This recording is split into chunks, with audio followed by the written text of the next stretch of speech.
السلام علیکم ورحمت الله وبرکاتو. ګران دوستانو، خدای دې چې جوړ او روغ یاست. راغلي یو د شاتو چې کوم کارخانه ده، لا د دلته دفتر د کوم فارم چې د غبر ځای د راغلي چې ته محترم وحید الله افضلي صاحب سره وغږیږو د دې فارم په اړه پوښتنه وکړو، د شاتو او داسې نور تولیدات په اړه پرې پوښتنه وکړو. افضلي صاحب ښه راغلاست. مننه خیر صاحب، خیر راغلی. خیر اوسئ. مننه خیر شه. افضلي صاحب که په اول کدنګي ځان راته معرفي کړي. زما نوم وحید الله افضلي دی، د شاتو د مچیو متخصص یم او په دې برخه کې مې تخصص کړی دی او فارمونه لرم، شات تولیدوم او په دایمي ډول مې 15 کسانو ته د کار زمینه برابره کړې ده او په کابل کې 4 نمایندګان د شاتو پلورنځي لرو. د شات کاروبار مو په 2009 کال کې په غیر رسمي شکل شروع کړو، یعنی ابتدایي 4-6 سنده موږ مچۍ اخیستې، همداسې شوقي میل، چون زه د زراعت پوهنځي د اقتصاد توسعې ډپارټمنټ نه چې فارغېږم، یو شی باید د زراعت یو نښانه په میراث باندې زما نه پاتې شي. بیا هماغه و چې زیات شول په سلګونو سندکه دي او کاروبار هم ډېر دی. د مني له موسم کې موږ خپل مچۍ د ګل په خاطر پاکستان ته انتقالوو او په پسرلي کې بیرته راوړو. نو د مچیو کاروبار هم بیا په 2013 کال کې په رسمي شکل د شرکت جوړ کړو او د وزارت صنعت او تجارت سره مصافت کړو. نو اوس په رسمي شکل فعالیت کوو. بیا کوم محصولات د خپل فارمونو چې تاسو لرئ یا د کوم کاروبار چې شروع کړی، کوم محصولات تولیدوئ تاسو؟ او موږ خو په تاسو ته بهتره معلومه ده چې په افغانستان کې خلک د مچیو نه تنها شات اخلي. ما مخکې یادونه وکړه چې دې بخش کې ما کله چې تخصص وکړو موږ د مچیو نور محصولات هم وپېژندل. یو خو معمولي خبره ده چې ټول خلک شات تولیدوي. موږ له شاتو نه علاوه یو 6 نور محصول هم تولیدوو او یو تولید به کال ته ولرو. هغه عبارت دی یو موږ د شاتو مثلا مچیو نه شات اخلو، دا خو ټول خلک اخلي. دوام د دې یو ډېر با ارزښته محصول دی چې ګرده ده، دا د مچیو ګرده ده د مختلفو ګلانو. دا پاراپولي دی. دا پاراپولي چې دی دا یو زهرجنه ماده ده. مچۍ خپل مغز کې ښي خواته یو غده لري چې هغه غدې په واسطه ترشح کېږي، خپل خرطوم نه وباسي. دغه ماده مچۍ هر وخت نه افرازوي. په کوم وخت کې چې مثلا صندوق غار شي یا په ناڅاپي ډول د تودوخې درجه ټیټه شي، نو په هغه صندوق په سوریو کې دوی دا اچوي، چون دا زهري مواد او دښمن، یعنی چې دوی احساس وکړي چې د چاک له لارې یا د سوري له لارې دښمن را نشي، دوی د ماده اچوي. او زموږ 4م محصول چې دی دغه بوتلو کې، د بوتل کې غذای ملکه ده، دې ته په انګلیسي کې رویال جیلی وایي یا رویال شاهانه ته یا هغه ته وایي جیلی شیرې ته وایي. دا غذا چې دا د ځوانو مچیو په مغز کوي او ملکې ته یې ورکوي. دا دومره با اهمیته غذا ده چې ملکه مثلا دغه غذا خوري او په یو 24 ساعتو کې تقریبا 2500 هګۍ اچوي چې د ملکې د حجم او برابره کېږي. یعنی دا دومره با اهمیته مواد دي چې هماغه خوري او د خپل وزن یا خپل حجم او برابره هګۍ تخمګذاري کوي. 5 محصول زموږ چې دی هغه خپل موم دی. موم هم مچۍ مومي غدې لري خپل سر کې، یعنی موم 2 ډوله دی، یو طبیعي دی یو مصنوعي پلاستیک دی. هغه د شاتو دپاره دوی په هغې باندې خانې جوړوي. مثلا دا موم دی چې دوی مثلا موږ شات سره له موږ موم دلته راوړی دی، دا خپل موم دی په اصطلاح ام شات یا موم دی. دا هم د مچیو یو محصول دی، خوړل کېږي. اکثریت کسان یې اخلي خوري د معدې د تکالیفو لپاره او دا هم یو 100% طبیعي پروټین لري خپل ترکیب کې. دا زموږ 5 محصول دی. یو بل محصول چې دی هغې باندې موږ غواړو کال ته کار وکړو، هغه د مچیو زهر دی چې په دنیا کې قیمت ترینه مایعات دي. یعنی خپل چې د مچۍ او انسان چې اصل کې د زهر چې کوم پرېږدي بدن کې، دا یو دوا ده. دا دوا ده. ډېر کسان زموږ فارم ته راځي او دا هغه کې مثلا په جرمني نه د نور هېوادونه چې راځي یا مفصل دردي، پایدردي او یا کینسر وي، مچیو باندې ځانونه چیچي. د مچۍ چې دی کله چې انسان وچیچي د شاتو مچۍ خپله مچۍ مړه کېږي. یعنی که چیرته مچۍ ډېر په تکلیف نه کې نه غواړي تاسو وچیچي خو که چیرته مثلا بیگانه کس ورشي او مثلا وپوهېږي چې دا بیگانه دی یا زموږ شات غلا کوي یا موږ ته ضرر رسوي بیا نو قرباني ورکوي دی په دې پوهېږي چې موږ مړه کېږو بیا سړی چیچي او مړه کېږي په دې لحاظ چې د دوی نیش چې دی ډېر ژور دی او د هغه د هاضمې د سیستم سره تړلی دی نو کله دی چې وچیچي د کولمې راوځي نو دوی کوشش نه کوي چې څوک بې ځایه وچیچي او زهر د مچۍ چې د خپله دوا ده په نوره دنیا کې دې ته وینم یایي دغه وینم چې دی د مچیو زهر چې دی د مار د زهر سره مشابه خاصیت لري چون د مار زیات دی او د مچیو کم دی نو دا په نړیوال بازار کې هغه شی وایي توره طلا دی ته وایي طلایی که ایرانیان وایي طلایی که از نیش زنبور به وجود میاد یعنی د 1 لیتر مایع زهر قیمت په اوسنۍ دنیا کې 11 میلیونه ډالر دی چې هغه د طلا نه څو چنده لوړ دی یعنی یو ګرام طلا نننی وخت کې 3000 افغانۍ دی دا 3.5 ډالر دی نو دې کې ډېر حکمتونه دي او ډېر په نوره دنیا کې د نه ډېر ښه انټيبیوټیکونه ضد سرطان ستنې د دې نه جوړېږي واکسینونه جوړېږي او د مختلفو هغه مرضونه لکه دغه لړزش د وجود چې دی د دې دوا نشته دی د دې زهر د هغې دپاره ډېره فایده رسوي انجینر صاحب دا کوم مرضونه چې مو زیات کړل په یو واره چلو سره دا مرضونه له منځه ځي که علمي طریقه خو دا ده که نه چې د 3 نه تر 5 مچیو دی په دې ښنګرو وچیچي او یا د همدا د شانه باندې وچیچي او په داسې طریقه دی وچیچي چې مثال تقریبا یو 15-16 وارې دی وچیچي په هفته کې هر هفته کې د یو ځلې وچیچي تر 15-16 هفتو پورې د باید وچیچي دلته یو مجله کې مې ولیدل وایي چې 312 مچۍ یو انسان وچیچي هغه وایروس د سرطان چې نارینه دی هغه د انسان په حجراتو کې رشد نشي کولی او له منځه ځي خو دا یعنې په دې معنا نه ده چې تا ورشئ فارم کې ګډ شي چې په مخ او لاس هر ځای دی وچیچي سبب د مرګ هم کېږي سبب د مرګ په دې کې موږ خو چې مثلا زه یو ځل یو 1500 مچیو چیچلی یم هغه هم زړه مې ډېر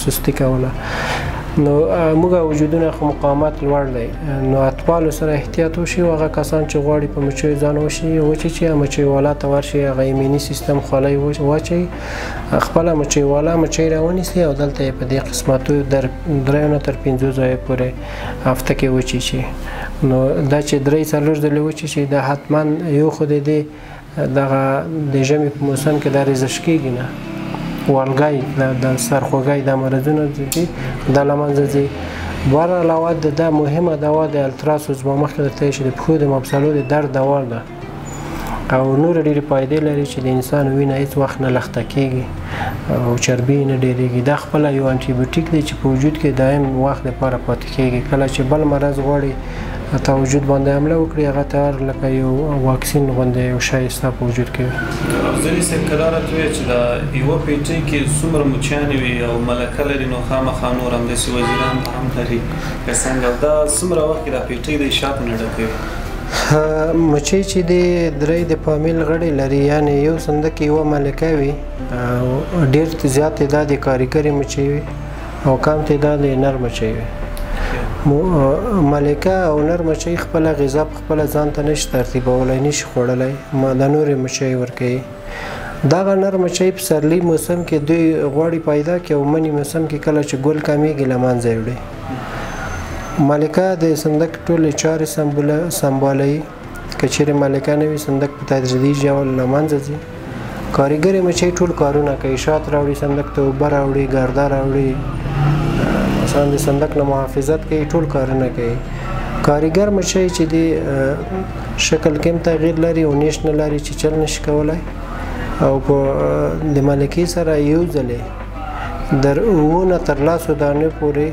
په لوړه فضا کې تقریبا 2500 متره لوړه فضا کې په یو ځل 10 دانې دا نر مچۍ د ملکې سره یو ځای کېږي او هغه بیا 15 میلیونه سپرم اخلي ملکه بیا راځي تر یو نیم کال پورې بیا تخمګذاري کوي او تعداد په هکله ویلی شو چې په ژمي کې د دوی تعداد یو صندوق کې 14,000 نه تر 20,000 پورې راټیټېږي تلفات کوي په پسرلي کې بیا دغه صندوقونه له 50,000 نه تر 1,80,000 پورې هم کولی شي چې دغه طبقې والا یعنې غټ صندوقونه 1,80,000 پورې دي کې مچۍ وي. د شاتو تولید کراته یاست افضلي صاحب چې څونه شات دی تاسو سره؟ بالکل څونه دی او تاسو سره؟ موږ خو ما مخکې درته ویل چې موږ مچۍ چې دي تجارتي دي، یعنی په افغانستان کې ژمی د جوګا نشته، دلته ګل نشته چې موږ د مچۍ تغذیه کوو. دغه مرحلې ته زمستان ګذراني یا د ژمي تیرونه وایي. موږ ټول خپلې مچۍ وړو پاکستان ته، هلته د بیرې شات اخلو او د بیرې شات کله واخلو بیا بیرته مچۍ دې خوا راوړو. موږ سره بیرې شات شته دی او د افغانستان شینشوبي شات را سره دی او د نور کوی شات د بامیانو د داجکا کوتل کې یو قسم یازغی دی، د هغې شات را سره دی. بدخشان کې د جنبیلک شات را سره دی او د شفتل شات را سره دی او همدارنګه بعض اوقات ریحانو ته مچۍ انتقالوو، ریحانو شات را سره دی. په شاتو کې تر ټولو عالي شات چې وي قیمت یې چې لوړ وي هغه کوم شات دی؟ ما مخکې زه باید تاسو ته وایم چې شات چې دی با کیفیته شات کوم شات دی، په دې باندې خبره وکړو. با کیفیته شات هغه شات دی چې هغه پاخه وي. یعنې څنګه پاخه؟ یعنې مطلب د پاخونه دا نه دی چې اور باندې پاخوي. مطلب د دې نه کله چې مچۍ شات راوړي په دغه سلولو یا حجراتو کې واچوي، د دې په ترکیب کې 80% اوبه وي، 20% نور مواد وي. دا بیا نورې پرستار مچۍ وظیفه لري چې دا شات د حجراتو کې واچي او دوی په یوه ثانیه کې 100 وارې دې ته وزر وایي اهتزاز. د دغه اهتزاز په وجه د شاتو اوبه وچیږي یا تبخیر کیږي. کله چې د شاتو اوبه وچې شي، یعنی په لومړیو کې په شاتو کې 80% اوبه وي، خام شات هغې ته وایي. بیا چې کله وزر ورته وایي د دوی دغه اوبه 12 نه تر 18% شي وچې شي او دغه قندونه او منرالونه اوسپنه دا شانې په شاتو کې پاتې شي. نو کله چې دا شات پاخه شي همدغه مچۍ بیا خپله پوهېږي دې باندې موم ووهي، دا بسته بندي کې پلستر یې کې مکمل یې کې بند یې کې.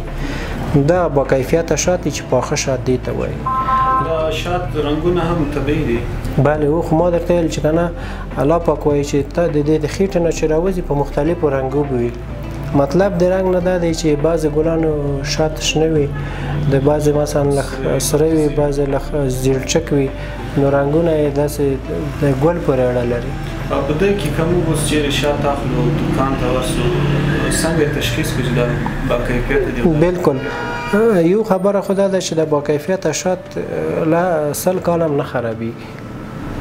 بې کیفیته شات له 6 میاشتو وروسته ترشېږي. خو راځم ستاسو اصلي پوښتنې ته چې با کیفیته شات څنګه وپېژنو. با کیفیته شات په اصل کې کتان خاصیت لري. کتان یو بوټی دی. که تاسو یو چادر کتان وي په خوله کې یې وژوئ که نه په غاښو باندې ستاسو غاښ نه خرابېږي. که چېرته لایلون وژوئ غاښ مو برېښي په اصطلاح که نه. نو اصلي شات هم اوس که دا شات تاسو واخلئ خپلو غاښو باندې وچیچئ، غاښ مو څنګه دی په هغې باندې کرنټ یا مثلا نه برېښي. او د نور شات چې بوره ولري په هغې م غاښونه خرابېږي. او بله خبره دا ده چې با کیفیته شات یو خاص طعم لري چې کله یې وخورئ خوله کې واچئ، اکثریت وخت دغه حجرات یو رقم وتخنېږي یا خپل حرکت وکړي. یعنې ستاسو وجود هغه شاتو کې چې هغه شیان دي هغې ته ضرورت لري، د احساس د دې وکړي چې زه باید نور هم وخورم. او بورې والا نابود شات چې وخورئ د 2 دقیقې نه وروسته د خوله داسې خوږه مزه کوي تر ډېره وخته. خالي شات چې وخورئ په هماغه دقیقه دا جذب کېږي، خوله د وروسته خوږه نه پاتې کېږي. او دا خالص شات دی؟ دا ټول خالص شات دی. وزن یې څومره ده؟ د دې وزن 1 کیلو دی. او قیمت یې؟ قیمت یې د 1200 دی. 1200 1 کیلو خالص شات؟ خالص شات یو.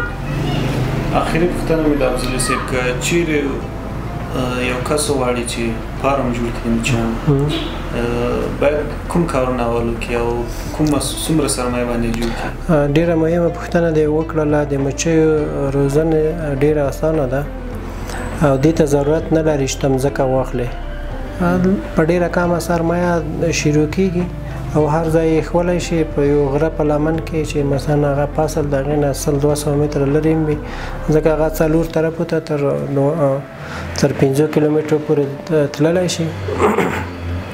نو غټې سرمایې ته ضرورت نه لري او اهمیت دا دی چې ته نور کارونه ورسره کولی شي. په څنګ کې که چیرې کس وغواړي مچۍ روزنه شروع کړي نو هغه یو خو بله وظیفه ورسره کولی شي، ورځ کې یو نیم ساعت یو ساعت مچۍ کتل غواړي. بله دا دی چې عاید یې زښته ډېر دی او مهمه دا ده چې مثلا خپل اولادونه د شاتو په تغذیه کولو سره کولی شي سوی تغذي نه بچ کړي او د شاتو په غذا ورکولو سره خپل اولادونه هوښیار زیرک او ډېر ښه تندرست وروزي. په افغانستان کې خاص سرمایې ته ضرورت نه لري او مهمه خبره دا ده چې په افغانستان کې په 4 فصلو کې ګل شته. په نوره دنیا کې دا شرایط محدود دي لکه اروپایي هېوادو کې. افغانستان کې ژمي کې مشرقي زون ښه ګل لري، لاچي او دې شان، او په پسرلي کې مثلا دا نور یخ سرتسیره ولایتونه لکه پکتیا، شولوګر، وردګ، بامیان، بدخشان، تخار د مزاره پورې ټول 4 فصلو کې ګل دی. یعنې هر وخت د دوی لپاره شرایط مناسب دي او ډېر اسانه کولی شي د مچۍ روزنه شروع کړي. مننه عبدالله صاحب. هیله کوم خیر اوسې. مننه تاسو نه هیله کوم.